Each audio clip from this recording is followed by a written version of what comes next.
All right, you guys, welcome. I'd like to introduce you to my guest today, Mr. Kyle Romero. How's it going? Hello, everyone. Good. Hello, everyone. Good to see you, my brother. All right, so I always like to start off the show with a little bit of gratitude, something I'm grateful for, like I like to start my day off. Today was a rough day, man.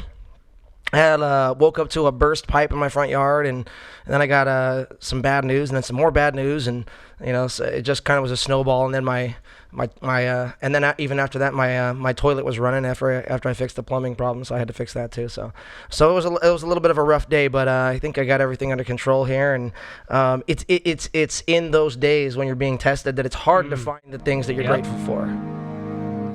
It's the challenges, right? Right. It's those days that it's hard to find those things you're grateful for. So, oh yeah, Daisy's right there.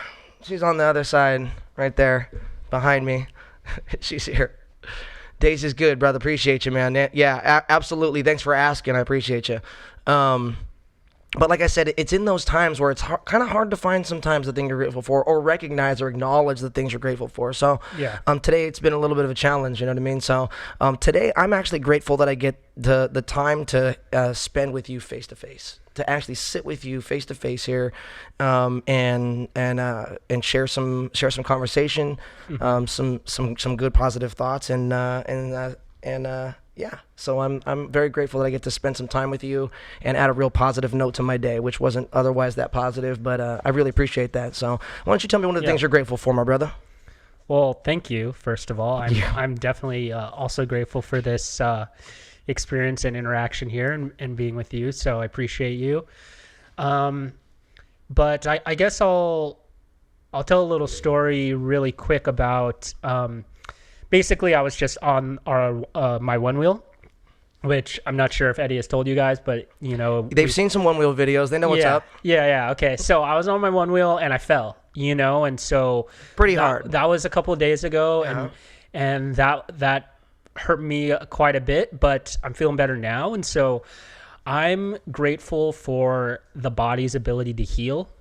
Love that. Not only from injuries like that, but, from just after being sick. I felt that after being sick sometimes for a few days, and then you realize your body does get better. Sure. It does have this intelligence where it can resolve itself and heal itself. And so very grateful for that. Awesome, man. That's a great one. I love that.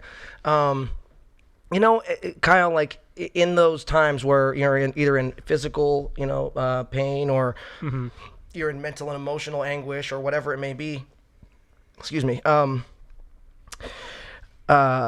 Like we talked about, finding and recognizing those things you're grateful for can be difficult. However, sometimes it's actually, and particularly today, just talking to you, kind of realizing this, that I'm kind of grateful for getting to experience those things, because when you experience those things, or when you get to grow, they're a chance for you to rise. Right. When you experience obstacles, when you experience challenges, and when learn. You experience this, absolutely. You don't learn as much when everything's just going all great, and you're almost just in the enjoying of the experience when everything's awesome. Exactly. So you forget to grab the little lessons. Right. Versus when the challenges are there, and when you are forced to adjust and make a change and pivot because that challenging experience is causing that negative emotion. That's when you grab those lessons, because it's like, oh, I just realized this is what's causing the pain. This is what is making me uncomfortable. This is the source of the anxiety, Yes. So where you learn is actually in the negative experiences. That's right. Negative experiences. And oftentimes those learning experiences are intrinsic too. It's not just necessarily learning a lesson about, out something external about, I learned that lesson not to do that again, but you learn a lesson about how to deal with specific, emotional triggers and things that actually come into your world. And those can be sometimes some of the most valuable, learning experiences. You know what I mean? Yeah, self-knowledge is the greatest knowledge. So I'm grateful for that. Miss Daisy's over here getting some love. love. Yeah, daisies. All right, you guys. I love that, Kyle. So Kyle Romero, he's the host of a podcast that you can find on Spotify called Mind Tasting. It's a phenomenal podcast. We're going to show you guys a couple little clips here in a little while of that. But before we do, let's get into our one song for the day. This song is called I'm Not Addicted. It's from the Kill Your Equal album. Right there, and you can find it on Amazon, iTunes, Rhapsody, Spotify, Shazam, wherever you guys buy your music, you can find my stuff, and you can find Kill Your Equal, a punk rock album. Let's go ahead and listen to I'm Not Addicted.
All right, and we're back. That was I'm Not Addicted from Kill Your Equal, a punk rock album. You guys can find that on iTunes, Amazon, wherever you guys buy your music. You can find my stuff. Just look for Eddie Boo's Kill Your Equal, a punk rock album. That was I'm Not Addicted. It was awesome. Thank you, my brother. I appreciate that. So it's a little kind of more on the downbeat side from some of the other songs that are on the punk rock album, but I enjoyed the hell out of doing it, and like I said, I always do, and I appreciate that, Evan. So, it's interesting about that particular song. Actually, the song is called I'm Not Addicted, and you might think it would be about something like along the lines of like I'm not addicted to like a substance or like something like that, but it's actually talking about a person. I was actually talking about an old friend of mine. That song is actually about a really, really good friend of mine who I had a falling out with a number of years ago, and it actually really affected me. Actually, it wasn't a positive experience for me, and I regret it. I regret not kind of making that go, kind of putting that back together. You're not fixing that. You know what I mean? Like, and but that song is actually about that person. It's actually about that kind of separation from someone that, I thought me and this guy were going to be 80 years old sitting on the porch smoking cigars and drinking whiskey together, you know what I mean? Like, that's how good a friend this was. There's a sense of loss. It's huge at the end of any relationship, where it really does feel like something died almost. Like, bro, there's a grieving process that happens internally. Bro, I'm gonna tell you, like, that year, it was a number of years where I had a couple of separative experiences, a breakup, and then that separation with the friend and everything else. Yeah. Where you guys may notice that, like, my beard is gray. It was in that time period that my beard. after him and I had our falling out, I started instantly seeing gray in my beard. You had a physiological response to it. It was almost instant, like the physiological response. Yeah, and then over the next year or two, with everything that happened with my when I went through my breakup and everything, that pretty much sent my beard fully gray. Actually, I started losing hair like in the front section of my head and stuff. Actually, it was pretty stressful. But sometimes you gotta just, like I said, like actually some of the best therapy for me has been writing some of these songs. Yes. I mean, I'll just be in tears just writing this song, but I come out of it on the other side with this, like, having actually processed the emotion. Yes. You know what I'm saying? Mm-hmm. Instead of just sitting with it and it just being there. Yeah. You know what I mean? Mm-hmm. So yeah, I mean, that's what the song was about. And, to be honest with you, I'm really glad that I have the opportunity and the ability to do this, to like get my emotions out in the form of my art. Yeah. And I think that's when it does give some closure. The best art. The best art is a representation of the artist's psyche and emotional state in that moment. I agree. And when you can really, really put that into a musical expression or just expressing that in whatever way, people can feel that as well. People resonate with that same feeling, and then they can relate to it. Absolutely, man. Absolutely. Yeah. The best music comes from emotion, and writing it gives some closure. It's very strange how that works, to be honest with you, because there was a time in my life where I was like really depressed. I was like really down. And I remember like some of the songs I was writing, like I was just pouring this emotion out of me, and I could feel, I was literally just, like I said, I was like tears were streaming down my face, and I'm writing this music and stuff. Yeah. And then after, it was like, it's almost therapeutic to even play those songs. Mm-hmm. You know what I'm saying? Mm-hmm. It's emotionally overwhelming at times to sometimes just, because you feel it again. You're essentially like Absolutely. in that same vibe. But like as strangely painful as it can be, it's one of the most beautiful things about music and about that type of art, And the funny thing is too, is that for someone out there who didn't write it, who's listening to it, they're going to relate to it in their own way, about their own person or about their own experience, and that's, and that's always going to leave some room for some appreciation from someone else, even if they don't really realize exactly what the song may have been about. They may be able to take it and understand it in a way that applies directly to something that happened in their lives or something that's happening in their lives, Yeah, they can add their own context and their own story to it. And they always do. The listener always does. The audience member always does. Songs always mean something special to somebody for their own reasons, And that's why almost like when you're putting something out as an artist, you almost relinquish the message to the listener. Yeah. Once you put it out, it almost puts it out into this, okay, now I'm allowing the listener to add their own stories and change it a little bit, and it can evolve into something else because all the listeners are adding their own context. Yeah, in kind of a roundabout way, once it's out there, it's almost no longer your song, it's their song. Yeah, exactly. You know what I'm saying? You have to, I put out my frequency, but where people take it and move it and how it affects them is ultimately going to be about their own story and where they are in their lives. Yeah, absolutely, 100% right. Let me read that, Evan. I appreciate you, brother. We really do. We really do. This is one of the best parts of my day too. Evan says these shows are awesome, so interesting and great people involved. Best part of his day. Thank you, Evan. I appreciate you, brother. I like these types of shows too. These are the types of shows that I listen to in terms of podcasts. It's just two friends that know each other well, already have a good rapport and a good vibe, and can just have good conversation. Sure. And, specifically for us, we like to be in the more positivity like realm, but there are comedians that do it and are just funny. And there are people that are talking about, when people are talking about what they're passionate about and what they love, you know, it's infectious almost. Like, yeah. you don't even have to like the thing that they're Right. talking about, Yeah. but just because they like it, you're enjoying Yeah. them talking about it, you know? Yeah, absolutely. It's that way with everything. I mean, that's why people appreciate great art, great sports, great whatever it may be. That's why when playoff baseball comes around, people who aren't baseball fans watch it's just baseball fun because the you energy. get to see the highest level the energy of play. is like, they're putting it out there. Exactly. They're doing what they love, and they're doing it to the best possible, level of it. You know, they're doing it at the highest potential. They're playing the sport or playing the music or creating the art at the highest possible potential that they can possibly be doing it at, and that's why it's so valuable to people who are people like myself. I'm a listener. I'm an audience member. I'm an appreciator of art, a connoisseur. Yeah, same. You know, I'm not just a creator. You know, so for everyone out there, I think that applies. You know what I mean? Yeah. So, for sure. And BJ says music has gotten me through so much in my life. You know, and I agree. B just gotten me through a lot too. You know, not just writing it, but listening to it, and you know, I can remember very distinctly hearing the Tony Sly, Joey Cape acoustic split album, the very first one that ever came out. And I remember the very first time I ever heard that, I was actually in tears. My old guitar player Mike Norton from 8 Count came to my house one night, and he was showing the album to me, and I was absolutely in tears, and I thought to myself, you know what? I was like, this is why I do what I do.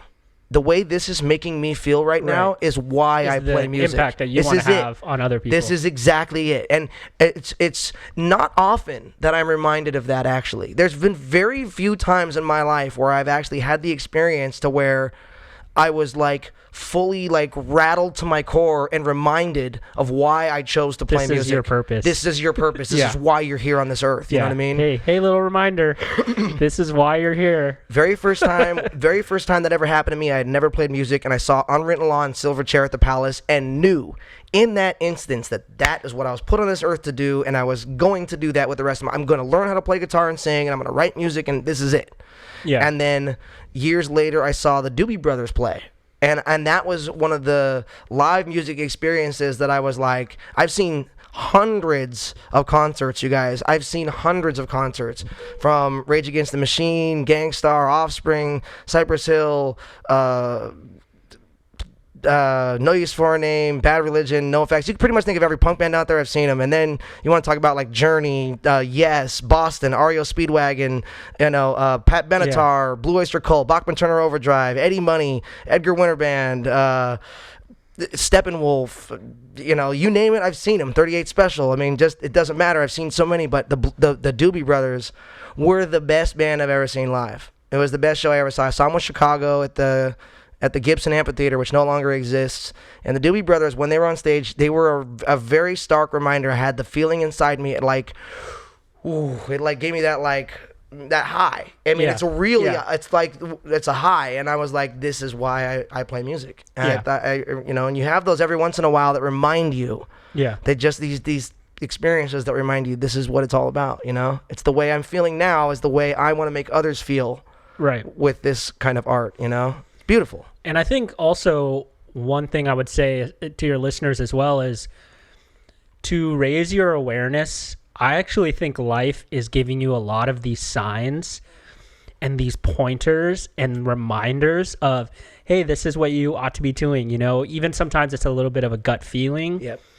And to raise your awareness and to really pay attention and to really see life as it is an amazing skill to have, because when you start building that up more and more, you find those appreciation moments more in your life. You realize 100%. Every other thing that is getting thrown at you actually is something that you can use for your purpose if you're paying close enough attention and you're locked in on, what the life that you want to create, So I would just suggest that for you guys, really try to raise your awareness and pay attention to what's going on, because life is teaching you things, and it's when you're not paying attention that you're not learning the lessons, and then you'll keep getting that lesson over and over again.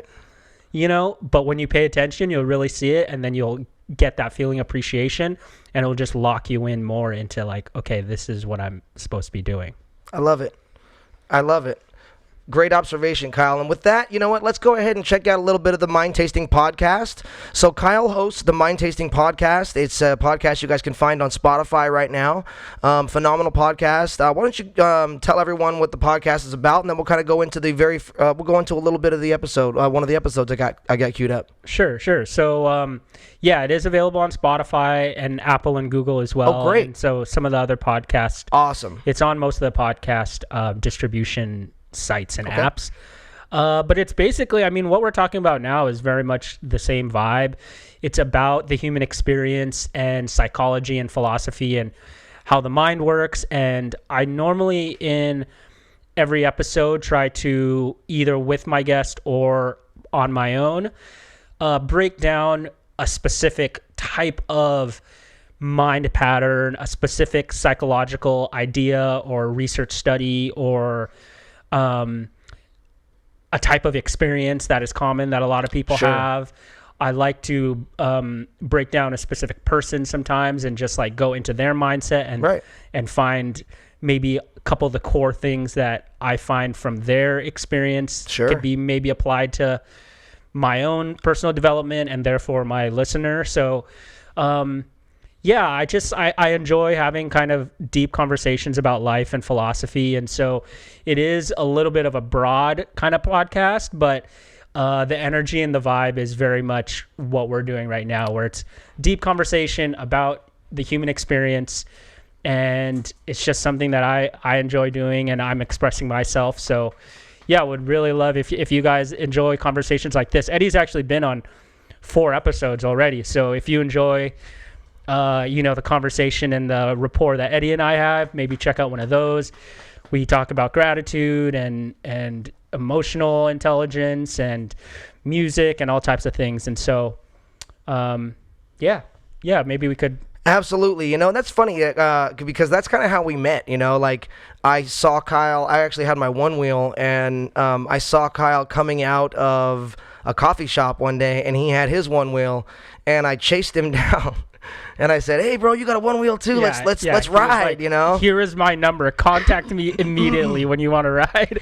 And he was so excited. And I think I hit him up for like 2 weeks after that, like almost every day, like, "Hey, let's ride." And he was like, "Oh, not today, man. I'm busy." And finally one day I was like, "Hey, let's ride." He was like, "Yeah, let's do it." So we went out and rode, and I mean, like after that we just became great friends. I think on the very first ride we talked about this stuff. We talked about like flow states, because we were like, being on a one wheel, you really get into this mindset of a flow. And then you start telling me about how you're a musician and music is a flow state. Absolutely. And then that's when we started talking about psychology and mindset. Yep. And then it just went off from there. Yeah. So, so me and Kyle kind of hit it off right off the bat about spirituality, philosophy, gratitude, and, all the different types of, self-growth and education and things that you can possibly get into. Self-examination. Absolutely. So, and we've had tons of super in-depth conversations about this. So, it's really nice to see Kyle, Kyle's forward momentum with the podcast and I actually, I'm very appreciative of you, Eddie, because Eddie was the one who really, he helped me first produce the first few and really got the ball rolling for me, and was like, all right, bro, like this is how to produce it. And he really taught me and got me going, because this idea has been something that I've wanted to do for about 2 years. And just, I was in an excuse mindset. Oh, I don't have this. Oh, but how about, and I just wasn't doing. Instead of just making it happen. Exactly. Just making it. And that's what you really helped me do, is like, all right, bro, like, let's just make it. And you really started that momentum. And ever since then, I've been able to put out more episodes. And so very grateful for you for that. And well, I will say this. Yeah. I will say it's better to do something imperfect today than wait for someday to do something perfect. Right. Do you know what I'm saying? Then it just exists in your mind. It's not real you're never gonna get it off the ground. And what I'm also learning, do something now, even if it's not perfect. Learn from it, get better at it, do better, and then it will be up to your standards as time goes on. But if you never start, you're not going to be perfect on your first try doing anything. So and that's really the get key. Your hands dirty. That's really the key right there, because what happens is you want it to be perfect, but you don't realize that the only way to learn is by doing. That's correct. The learning experience. The experience is what allows you Sure. to learn. So The best if you teacher. just keep thinking about it, nothing's going to happen. You're absolutely right about that. And with that, let's go ahead and check out a little bit of the Mind Tasting Podcast with Kyle Romero. All right, Greetings, friends, family, fellow humans. Thank you so much for listening to my podcast. This is Mind Tasting, the podcast with Kyle Romero. This is something I've been really wanting to do for a while now. I've been wanting to share some of my ideas and share my messages with the world. And I've just been really recently called to really just put some stuff down and just to get it out there, you know? So this is what I'm doing. I'm expressing myself a little bit. The topics that you'll hear in this podcast will be around psychology, philosophy, spirituality, personal development and personal growth, nature of mind, nature of the universe and of consciousness, and just how I see our place and how things are working and going on right now, and everything. Honestly, it's just going to be things that I'm interested in, and my perspective, my views.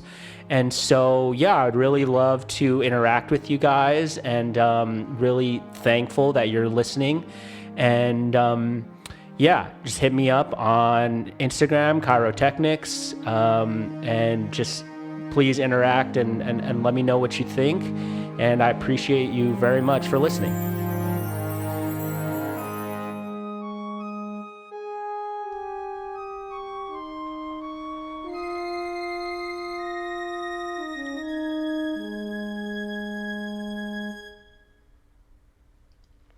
All right, you guys, that was the very first episode 0 of Mind Tasting. Now let's go ahead and check out a clip from one of the episodes that Kyle and I was on. There's got to be something in your life that excites you. You would think and that, you just, right? But you're just not giving it credit. Like, you're not thinking that it's a reasonable way to.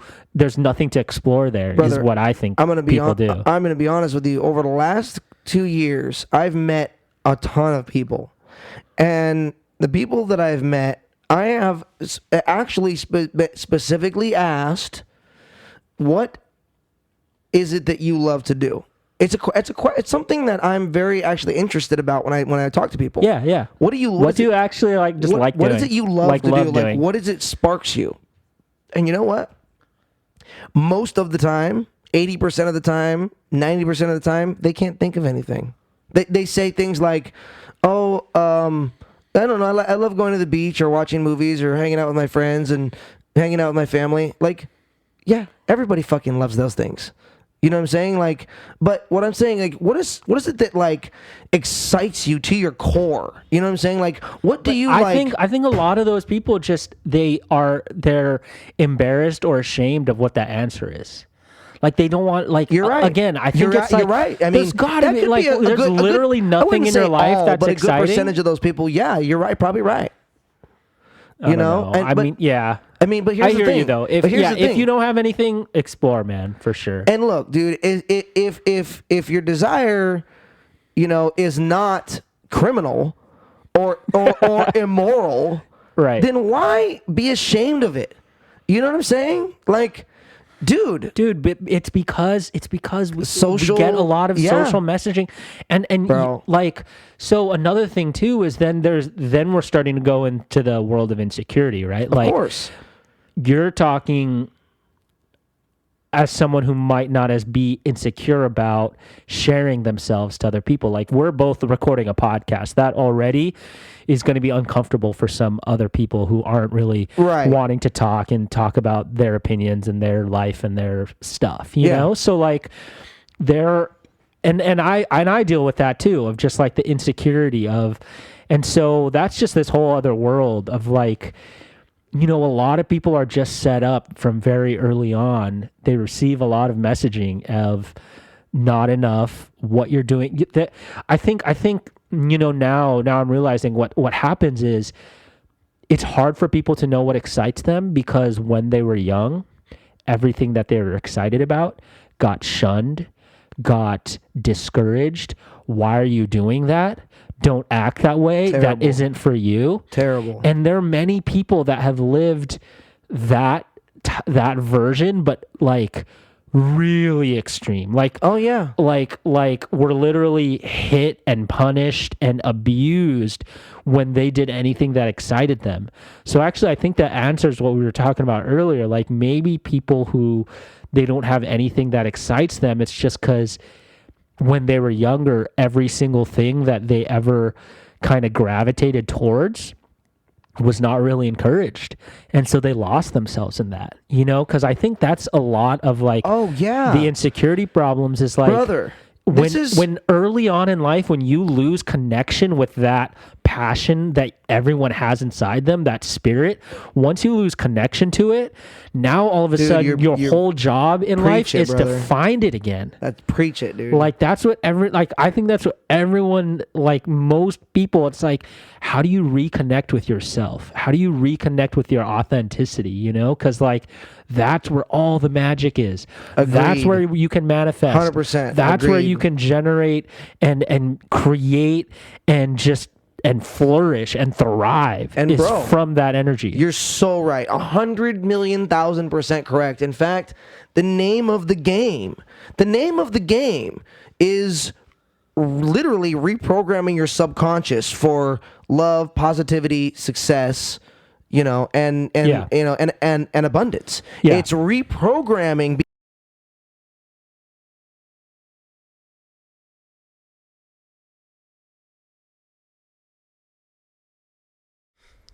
All right, you guys, we're back. That was a little clip from episode 4 of Mind Tasting the podcast. I'm pretty sure that was episode 4. I'm not really sure.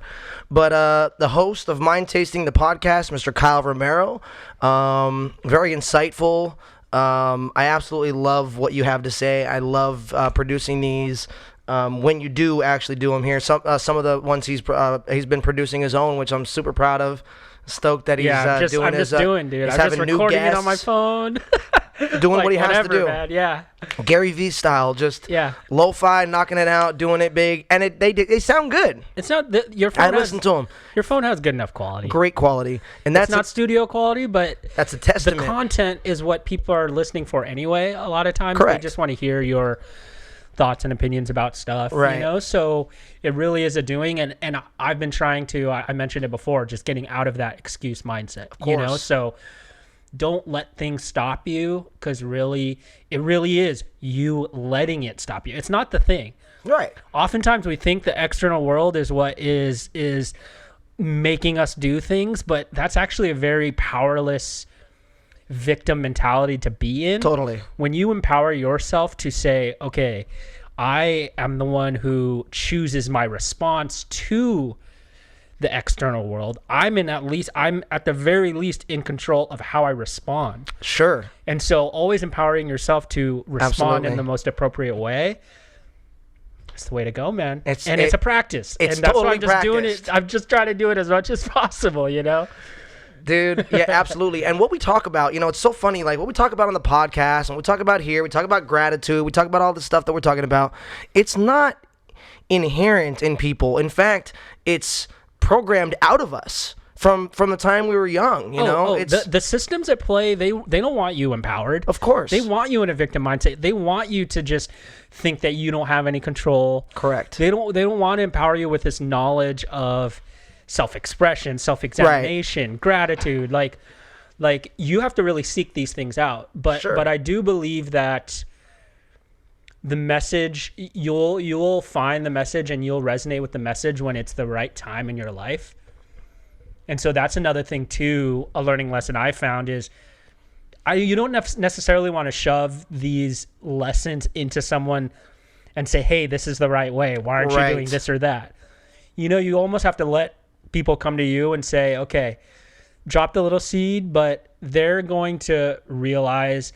Exactly. They have to find their own path. Yeah, and people almost need to feel the pain and the suffering for them to, and to finally say, okay, I've had enough of this mindset. I'm going to take control of my life now. You know, like you almost, I think it's the human nature to have to feel a certain amount of pain first before you want to grow. Right. You know? And with that, you know, and in order to grow, in order to do that, and yeah, you're absolutely right about all that. In order to do that, it takes practice. It actually takes practice. It takes just like learning how to play baseball or learning how to play an instrument. Learning how to signal gratitude ahead of your environment is a practiced art. It's so difficult, but if you can, the more you do it, the more you apply it, the more you just force yourself to apply hardwiring. It's because it's creating neural pathways in the brain. And so it, like you said, it's just like any other skill where you're constantly putting that neural thinking into your mind. Mm-hmm. And then all of a sudden it starts going more smoothly. Because you've created those pathways. Exactly. You've cut those paths through the jungle of negativity. And now it's clear and it's smooth. And now you have a path, and now you know exactly your way to get there, you know? Yeah. And it's something that, like, Dave Meltzer says, too, like, every morning. This is something I actually commented on your show before. Somebody I listened to, Mr. David Meltzer, actually, very influential. He has good stuff. Really great content. He said something that really resonated with me, that every morning that he finds his center, which is one of the first things he does. He gets up, he has a drink of water, and then he tries to find his center, which is he does some meditation, you know, and just kind of sitting quietly and just kind of stillness, and he finds his center. He finds where his comfort zone, where he's happy, where he can rest, where his energy feels right, and it's connection with self as well, your most authentic self, which is what we heard in that clip, right? Correct. Like, exactly, connecting with yourself. Exactly. He finds that place, and then as he goes throughout his day, if he runs across somebody who a situation or a person or something that pulls him off of center, it's far easier for him to go back to center once he knows where it is. It's easier to notice. Well, when you start in that vibe, and you can kind of tell when you're not. Exactly. And once you start it and you find it, and then you go from there, and then you let's say you go one way, a little bit off of center, you can realize it. And not only do you realize it faster, but you're able to pull yourself back to that actual center because you know what it feels like. Yeah. You've familiarized yourself with it in the morning. Yeah. You said, this is how I'm going to start my day. I'm going to choose to consciously start my day from center. Yeah. Not consciously start my day from waking up and seeing a text messages from business. Immediately turning on the phone. What's going on? The news, the emails, the stress, the work, the this, the that, the other thing. You're almost giving your power away to the external world right immediately. Away. Instantly. And it's a trap that I'm sure you guys have experienced. I've experienced all the time. It's constant. You know, this is advice we're giving to ourselves too, but it's like something I need to work on. It really is a powerful practice to stay away from the phone, stay away, and really have a morning routine that is all about you and like self-care and self-love and like being connected with that authentic self and highest self, because as you said, then the rest of the day it just feels a lot easier. It feels like more smooth. And not only that, but you attract better to yourself when you're in that mind state, when you're in that emotional state. You know what I'm saying? Right. So, but Dan Jacobs actually says right here, he says, it's like the answer was obvious, but we are so used to denying it in our own mind. Mm-hmm. You know, and he was talking about that clip that we played about it, everything being stripped of us, of our authentic selves and the things we love and we're excited about, as kids. And I think that's where the trap, that's where you have to be mindful of the over analyzing and the thinking. As you mentioned right there, the mind will make something that's simple so complicated. Oh yeah. And all of a sudden you're thinking about all these different things when it's like, what's really important here? Right. What are your real values and what really matters? I think the mind has a tendency to all of a sudden start to overvalue other people's opinions, big time, different inconveniences or discomforts. Oh, that's going to be a little uncomfortable, right? The ego has a mechanism that it wants to keep you safe and comfortable always, which is great because there are, external things that can be dangerous. Of course. But it goes so far into now all of a sudden you attach danger to something that isn't actually it's not actually dangerous for someone to disagree with you. Right. Fear and danger are separate entities. Exactly. Correct. Exactly. And being really mindful. You'd be stupid to not be afraid in an actual experience with danger. If you're actually don't in step danger, in the street. Don't like when your ego tells you to not step in the street, like listen to it. Right, yeah. But when it's telling you that you need to be concerned about all of these things that might be just a little bit uncomfortable, that's when you have to step up and say, okay, I don't have to believe that voice in your head isn't always right. You don't have to believe it every time. You can acknowledge it and say, "Okay, thanks. I appreciate that opinion, but I'm actually going to do this other thing." I'll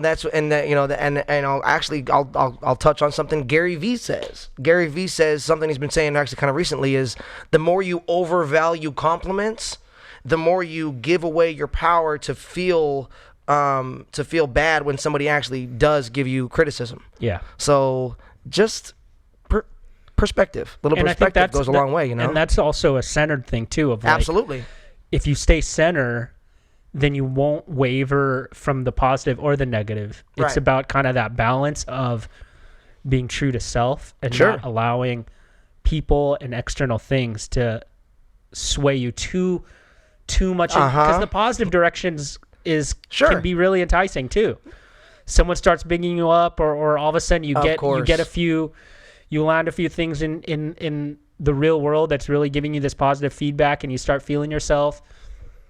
That's good. It's good to appreciate yourself and celebrate yourself, but to be mindful of normally in your mind, it's better than what it actually is. And then on the negative side, normally in your mind, it's worse than it actually is.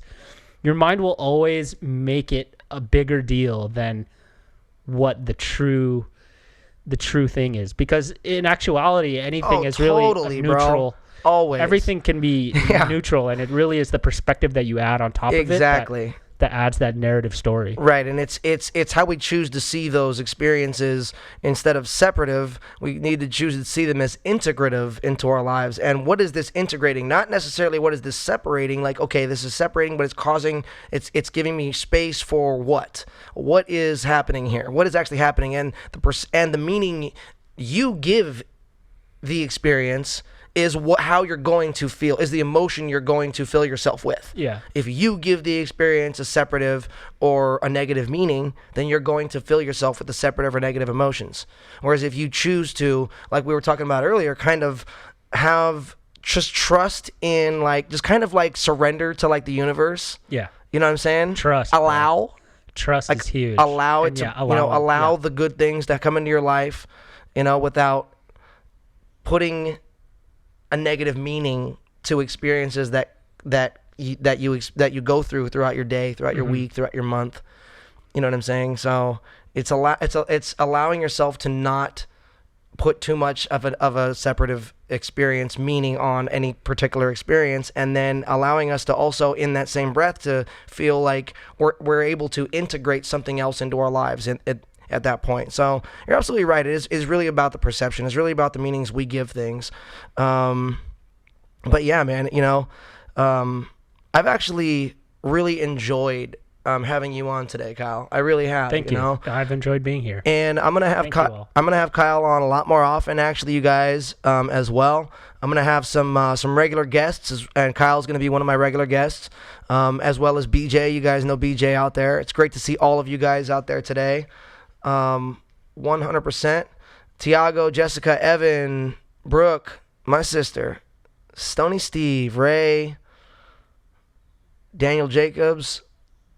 Thank you all. Yeah, we love you guys. We appreciate the time. It's been really great hanging out with you guys today. It's been a crazy day, and I'm so glad, and I'm so happy and grateful that I got to spend the time with you guys, with my great friend Kyle here.